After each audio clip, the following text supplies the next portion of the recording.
যদি আপনারা না পারেন, ব্যর্থতার দায় স্বীকার করে আমাদেরকে দায়িত্ব প্রদান করেন।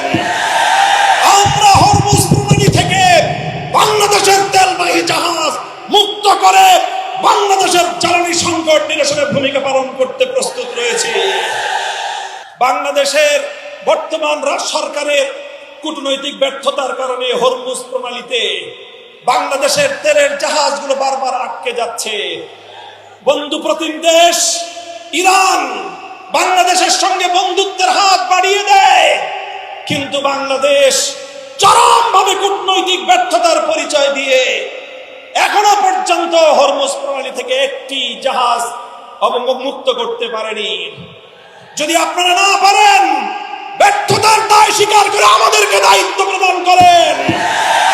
আমরা হরমুজ প্রণালী থেকে বাংলাদেশের তেলবাহী জাহাজ মুক্ত করে